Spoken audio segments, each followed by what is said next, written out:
Igbo ndị mana ege m ntị ya bịakwa m ọzọ ka nsị abịa biko na unu mana a na-ekwu okwu like this ndị mmadụ anara ama the impact of their weight until ihe niile ha na-ewe isi mmadụ abịachi ya back to them. Anyị chetara mgbe Mathias bidoro omenala bụ ụzọ eziokwu, ọ sị na ọ bịara ịbịa n'ala anarị na ọ bịara ịbịa nye enye that ndị mmadụ bịaba na ọya enye enye ndị mmadụ bịaba na ọya enye enye na ọya na-azọ ndị Igbo ndụ, that he will never ask anybody for anything, na onye ọbụla nọ n'omenala bụ ụzọ eziokwu ekwesịrị ịdị na-analị ya na na-ekwesịrị ịdị na-enye ya enye. O mere izu, o mere ọnwa, o bido na offering katakpim anya n'ọzọ ka egbu ihe a nọzikwa na gịnị ka ọ daa. Mathias wee shi from in offering do na one personal seed and offering nke nwanne ya nwoke bụkwu ejike moment of truth ji ejekpu ya ewu in order to appreciate him for ihe ọ na-eme. That one bụrụ gịnị a personal seed and offering in order to connect faith ejike na faith Mathias iji tinye aka n'obisia na elegaba o personal seed and offering ka ọ bụ no matter ọnụ ọbụla ha chọrọ ikpu ya ihe ọ bụ ihe ọ bụ. Why not ịgbala aka m itinye Mathias si na anyị nụkwa ihe ọma ị na-eme, anyị sị ka anyị bịa ọsọkwa ya bụ n'ihe ka iti na envelope nye ya o personal seed ya ka ọ bụ oyili ya liwa ya anya ọzọ dị ka ibie wee bụrụkwa gidigidi ọ na-akpọtụ ọ fịara arụ nwefu vidiyo anụ nwa kịta unu na-afụrụ akụkụ vidiyo anụ. Mathias is calling for donation. N'ihe a na-eme na-ebuzi ya aka according to him, n'ihe a na-eme na-ebuzi ya aka, but this is the man pụta saying unu ejezi n'ụka, unu enyezi na offering, ọ bụrụ egwunite okwu unu na-eme donation aghala unu na-eme nka unu na-eme nka. So na kita ọ matago there is a avenue a na-create na anything ọ bụla na-eme in order to reach the people, in order to reach the masses, in order ka e wee nwee ike na-eme ihe ka ekwesị isi everything nwere usoro. Kita o wepụtago his own reason. Ihe a bụ gịnị na for example na unu ya eji oshi mana ịpụ adị ya ịgbagbu na mmadụ mana gbajie onye akwụkwọ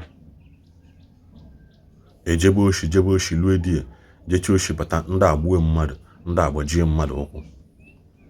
The only goal dị enwe is that na ha jele oshi with two different intentions. This is exactly the same thing Mathias na-eme. Mathias is robbing Peter to pay Paul. These people are actually robbing Peter to pay Paul. Where are all the dignitaries in the video Omenala bụ ụzọ eziokwu? Where are all those people mgbe ha apụta onye anochie ndị a na-eme nka? Everybody came to harvest and to reap the people of Igbo land together with their agenda. Mana ha abịago wee fụ na ihe niile jụrụ ebe ahụ bụ achịkọta ekwe ọnụ. O nwere ihe speech o mere achị m kwunu pay attention. Ọ sị mgbolo one ka a ya emegide tụgide ihe wee tụta 100,000 mgbolo one. So out of ihe niile jụrụ na church ya nobody can come out single-handedly nye 100,000 ka wee mee ihe.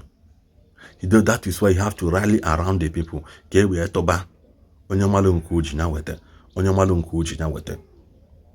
Mana ụka mee ya ọbụla ajụ ihe na ili ndị mmadụ na-eme nka, ọ na-ana offering, ọ na-eme bazaar, ọ na-eme obidogo donation, ọ na-ana seed, a na-agba form card just to become a member. Ọ na-agba form card gị a na-agba ya agba. That card should be 1,000 naira or so. Sikpọ ya be mmadụ 100 gba 1,000 is not 100,000 ka onye nwe the money. What is he using it for? Sometimes people are happy ha kwesịrị ime ọ bụ na ọwụ ka hapụta na-ekweri nke a ekweri onye asị gịnị ka emere nke a gịnị ka emere nke ọzọ.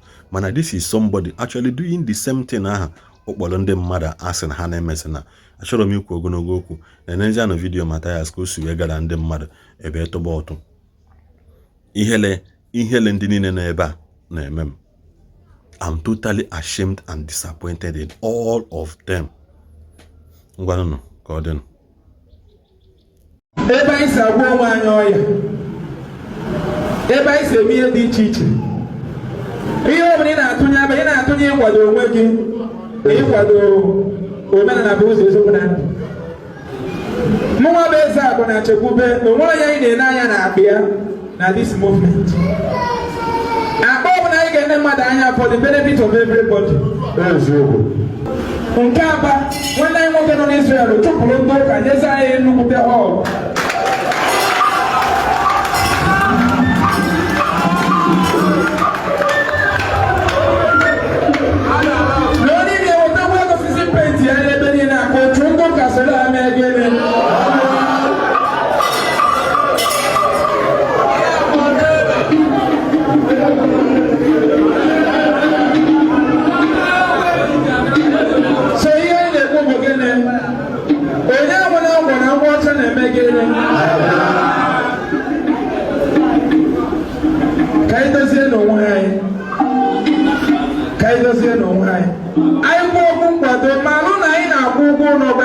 People here, this is our brother. I said it last week. I got 100 and something thousand this year. Check the number. I gave me donation about 100 and something thousand. Isiagu to get a P9 almost 600 and something thousand. Here they did manage about another one. Why not say a water cook? In a daylight bill now. How you feel now? Go man. So I got them. Maka n'ikwu a karịa onye nwe personal problem. Sometimes ịpụrụ ihe n'abalị n'anya ihe nji na akpọla tata to 4 amụgidere m anya na-akụ to 4 nlarụ obere ụlọ ozugbo onye mema akpọte m kụrụ eji ka m kwado ọgbakọ. Anyị kwuo okwu mgbado emere ka ịghọta n'eka na-enye n'ụlọ ọ bụ ego tinye sọpọtụ ọfụma ihe anyị ji arụ ọrụ ka ihe ya dị mma anyị. Anyị anọghị ebe a getting to 1 year, 2 years. Mana ọ bụrụ na anyị kwesịrị nọ ebe a 5 years enweghị ebe ego na nke a bụ nke anyị. Pastọ ọbụla nwere ụdị memba ga na-agba pastọ ọbụla nwere ụdị memba ebe a ihe ọ ga-eji na-aga beskọt maka ihe ọ ga-amị ụlọ bụ crude oil. Crude oil enwere nke na-anọba ebe a eme ekpere ọ na-alụ m 460,000 ma mma nchefu na ndụ m ego aka akpa bụkwa na moto m nwere accident moto eto nwere accident the same day. Mbịakwute ya bụ ọsị m na ya na-akpata ozu na ya mụnwa na-agwaziri ya gbagara my truck ya na-emewe earlier 2017 or 2016 at my age then ife na-ekwenye njelele ya ọ dị ikpe elele o permit lose taya moto nke nwere accident ele lose taya jele betere ya 460,000. On a make a name 400 something that I said, mother, 4 point something million. Each capital dinner make a capital. If you know enough, how can you a capital for the money? Not of 10 ever 400,000 again for me. More back on a Lagos. Same way every church and I got 3 million every month. Now Lagos State, I'm telling you. 3 million there every month. In a team one they make in here. What are you how they make here? One time I be a pastor. Now first tag. Well I'm simple. Now Abasa we have assistant pastor. Now so check. Na 220 something million. Church in the Yoruba. It will go a cash. They may change the bank. It will have fun. They are pulling. That is only go content only go bata. Only 1 million or something. Continue Jesus 1 million. Mama no boy call about your child. On your China long go by a dollar. Ije lo ebe na container be my marketer ke ewo. You are a marketer. Even a businessman. Consumer.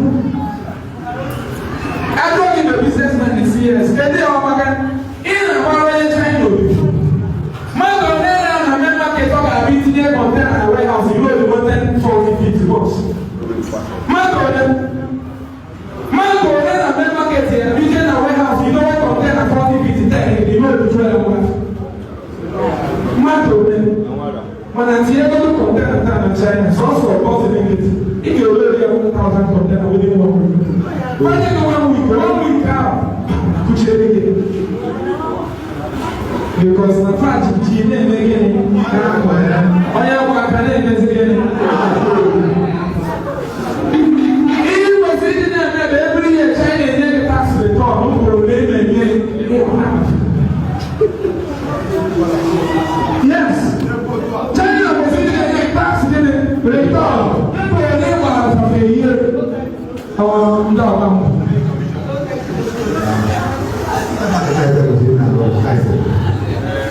Where's not going to tell you, young man?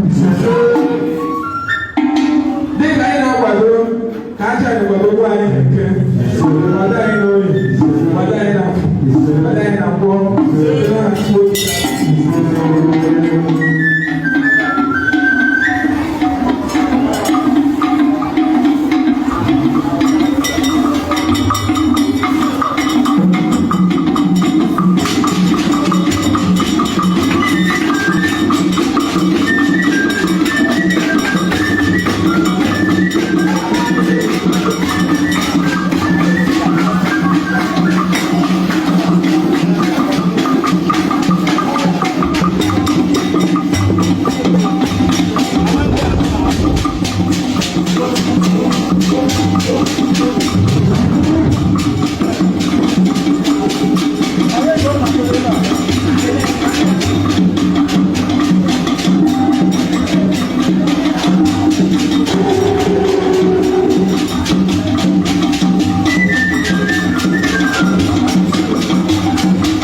Obido na project fund.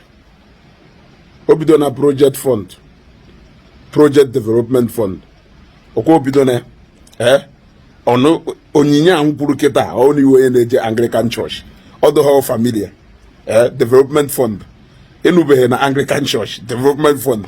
Obido go ye into ifo soko ogu pentie ega no ife patalo nde mmadu ji abia tie ega nwanne ife na call story ngonwa na na-eje akwụ hospital bill na ebuko obi ha nwe hospital enwe ịghọtago ụfọdụ n'ime ha nwe charity foundation nke onye iyi times 100 ịghọtara so ife ọsọkwuru ugwu pentie onyinye aka o wee wụrụ ọsọkwa ukwu na unu ji akwụrụ ndị Nnewi niile ụgwọ hospital bill nwanne ife ị na-eme adụghị iche from nke ndị ọzọ na-eme o lejirigo ịlọba na kịta permanent site anya na ụlọ ahịa nọgidozie ebe a okwuekwa maka ndị pastọ wolu makwa nwaanyị festak mawa atụ machasịa atụ otu ife ahụ ife arrive go ne ọkwa ifuru ya development fund project fund ọ ife ọ na-enyezi ife a ọ malụgo na ndị pastọ ahụ ego ha ka ha suppose iji